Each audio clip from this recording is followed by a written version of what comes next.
You're watching the sports and political channel of LB. If you're not a subscriber to this channel, make sure you hit the subscribe button, hit that like button, and share these videos on your social media platforms. And we're going to talk about the situation now to where a couple of days ago, ownership group led by Josh Harris uh, purchased or the deal to finalize the purchase of the Washington Commanders was complete.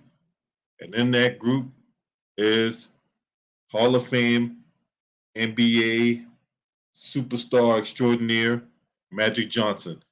Now I'm going to play a clip coming from the press conference after the sale was completed.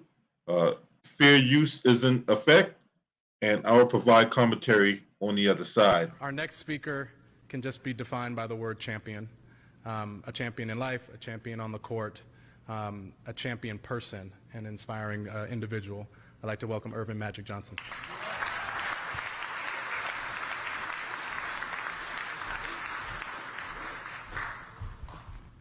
God is so good. I'm so blessed today.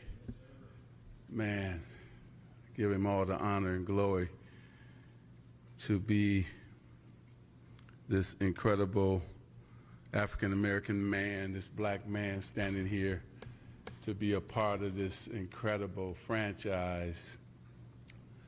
I called when Josh and I talked. The first thing I said was, "Do you want to win?" And he said, "Yes." I said, "I'm in." Because I don't invest in sports teams for ego. I invest to win. And we want to change everything that has happened to this franchise. We see the winners in the front row. Not only did they win Super Bowls, they also made the community great. And we want to invite the community to be a part of what we're building here. That's going to be a part of my role, is to get out into the community and help them understand what we're doing, how we're doing it, and also we want to give back. We want to make an impact on this great community that we're doing business in. And so this is not just a proud day for me and my family, my beautiful wife, Cookie, and our 3 children and 2 grandchildren, but I think for every African American in this country, because we've been left out of the NFL, but we're making strides. And Josh and all my incredible partners and now teammates, thank you for allowing me to be a part of this. And at a great city that I've known for a long time, played in this city and done a lot of business in this city, building Starbucks, Washington Hilton, on and on and on. And then I got to tell you 2 stories how I'm tied to this city, and that's probably why God blessed me with this opportunity. Abe Poland, who used to own the Wizards, was one of my mentors. And then I go back to one of the owners that used to own this team. Jack Kent Cooke had to make the deal with me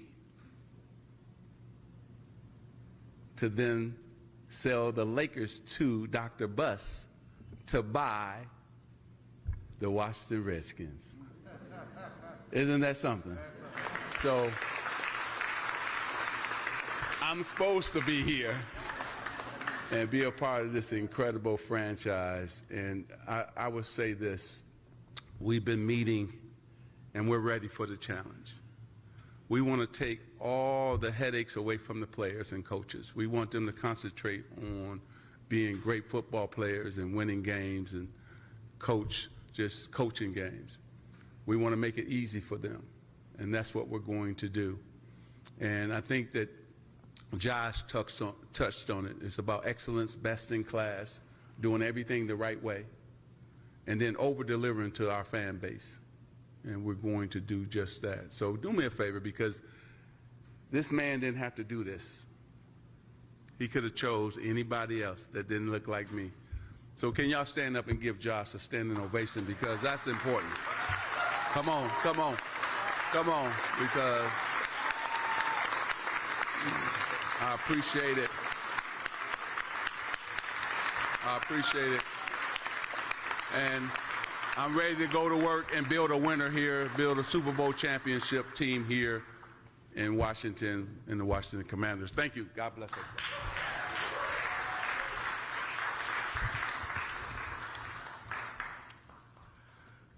Thank you, Magic.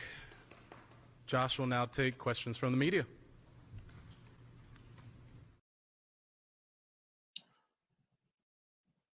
Now, newer basketball fans may not know much about Earvin Magic Johnson, but one thing about his place in NBA lore is that you cannot tell the story of the NBA without having Magic Johnson in it. Now, since his playing career has been over, he's become even more affluent.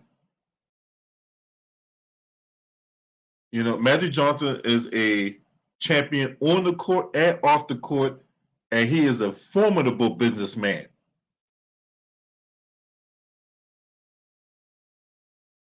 We all know, for us older folks, just for you young guys out there, you know, guys that might be under the age of 30, this is part of the history lesson that you should know. True things about Magic Johnson, not all these crazy media narratives and, you know, and all this other stupid ass hot takes that you see here on these other basketball channels. The Los Angeles Lakers during Magic playing days were a perennial NBA Finals contender. They won 5 championships in that decade.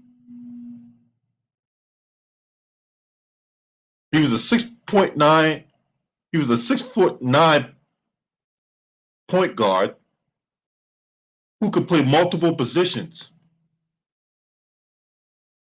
Now, when he got drafted, he played his college ball at Michigan State, and that's where the rivalry began between him and Larry Bird.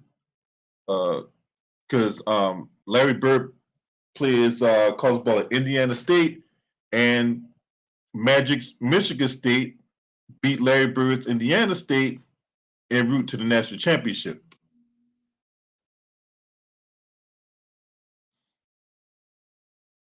And that was back in 1978. One could make an argument that had to be the greatest rivalry, or one of the greatest rivalries in pro sports, the Magic Bird rivalry. Game 6, when he got drafted, he was a rookie. Won the NBA championship and Finals MVP as a rookie. Game 6 of the 1980 NBA Finals, when Magic Johnson started at center for an injured Kareem Abdul-Jabbar. 42 points, 15 rebounds, 7 assists, and 3 steals, while practically playing every position on that court. After that, he won 4 more NBA championships, 3 league MVPs, and had countless battles with Larry Bird. His career ended abruptly after being diagnosed with the HIV.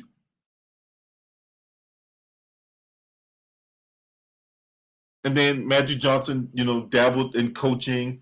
He did had a stint where he played briefly in the late 90s. But for the most part, he has been and always will be a Los Angeles Laker at heart. So after his playing career is behind him, you know, he dabbled in real estate, franchises, and other ventures. And he has a net worth north of $600 million.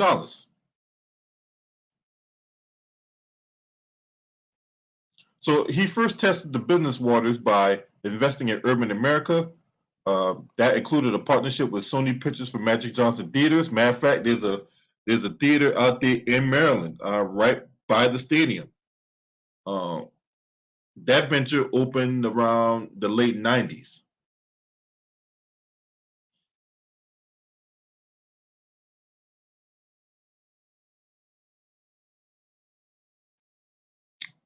Now, his enterprises, in which he's the founder and CEO, or Magic Johnson Enterprises, is an investment company, and it invests in franchises and other business ventures. He is a part owner of the LA Dodgers, the LA Sparks, the Major League Soccer team, LA Football Club, and now he's part owner of the Washington Commanders.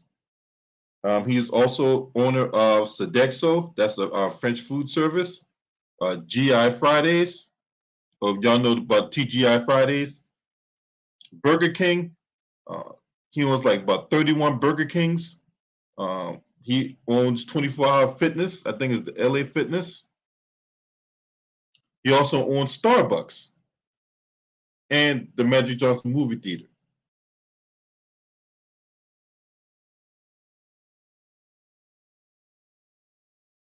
He was also at one point a minority owner on the Lakers to the tune of like 4%, but he sold his stake in the LA Lakers.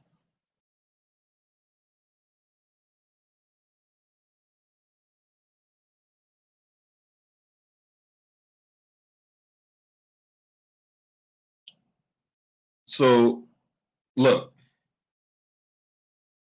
and also he has been speaking with Wes Moore. Wes Moore is the governor of Maryland. He's the Maryland governor, Wes Moore, about bringing other jobs and businesses to Baltimore. Baltimore is going through a major gentrification process. Last time I drove through there, they were cleaning some of that areas up. Still a lot of work to be done though, but I think Magic Johnson is going to have a hand in bringing a lot of jobs and other ventures to Baltimore. Which leaves the question now as to where we're going to go from here. Because before, the previous owner, Dan Snyder, wanted to bring the Commanders to Virginia because he had no options out in Maryland. There was an idea to bring the Washington Commanders to Northern Virginia. There were two places that was being talked about, up in Sterling, where the headquarters is at, and in Woodbridge. They was going to build a stadium out there. Now, with new ownership coming in, everything is back on the table now. During the press conference, Magic even teased a name change to the Commanders. So they might have another name change. They just changed their name from the Redskins to the football team, now from the football team to the Commanders. So now, after the season, they might be talking about the team changing names and the team changing brands. And basically, there's going to be a massive overhaul of the organization. We all know about the sexual improprieties that went on under Daniel Snyder's watch. The other transgressions that was going on in that organization. And, like I always say before, team reflects leadership. The product on the field is a result of the product in the front office. And the front office has been abysmal.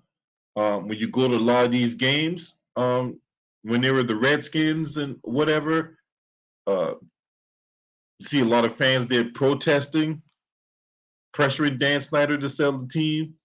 You had fans going in with paper bags over their heads.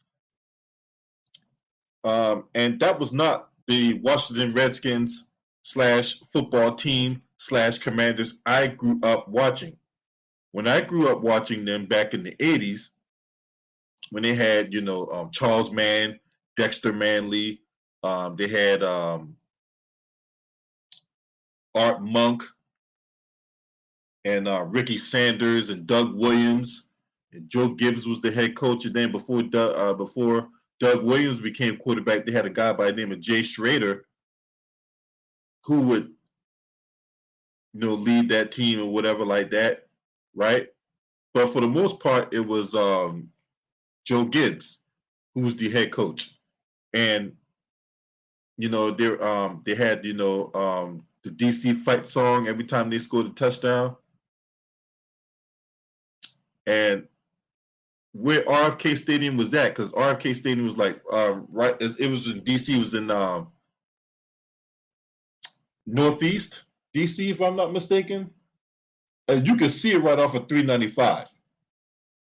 Like you can go right on 395, and you can pretty much end up in DC, right? You couldn't get a ticket to the game. That's how hard it was to secure tickets. You had to know somebody that knows somebody that knows somebody to get a ticket. It was pretty much a sellout every time the Redskins took the field. You couldn't get a ticket. It was extremely hard to find a ticket.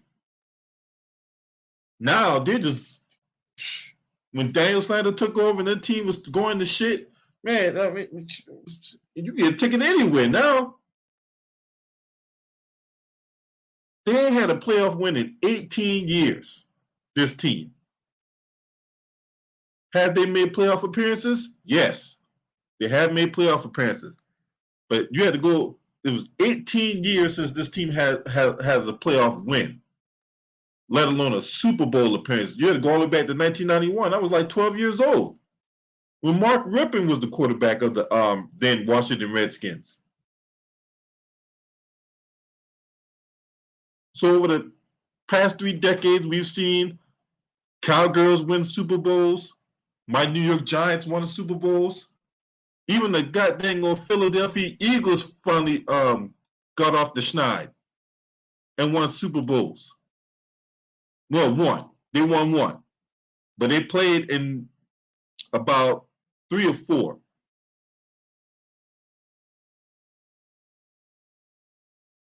No, I take that back. 05, 17. Yeah, they played in 3. So the Eagles even got one. This team ain't won a Super Bowl and got dang on 3 damn decades. So needless to say, fans up here in the DC area was pissed. Fans in the DC area, had a sense of apathy going on because the team is so bad. And now you got a situation now where the dark cloud has been lifted.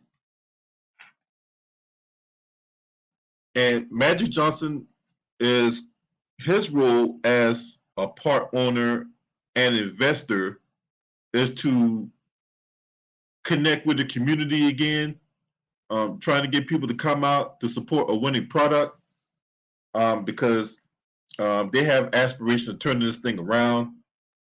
So we'll just have to see what happens with that. But I ain't got no issue with Magic Johnson being part owner of a franchise or whatever. Even albeit in a minor role, but still, he knows what it takes to put a winning product together. Dodgers just won the World Series a couple years ago. Sparks have won multiple WNBA championships. So you guys let me know what y'all think in the comments regarding this. And congratulations are in order to Magic Johnson, being an investor and part owner of the Washington Commanders. As I give a salute to my brother Eric Johnson, my other brother, wouldn't you like to know, my sister Carla Jenkins, Terry Smoot, my other brother in the building. Appreciate y'all for tuning in. Appreciate y'all for watching this video whenever or wherever you're at and whatever you're doing. If you're not a subscriber to this channel, make sure you hit the subscribe button, hit that like button, and share these videos on your social media platforms. Last but definitely not least, shouts out to the LDBC. This your man. Scream at me. Oh!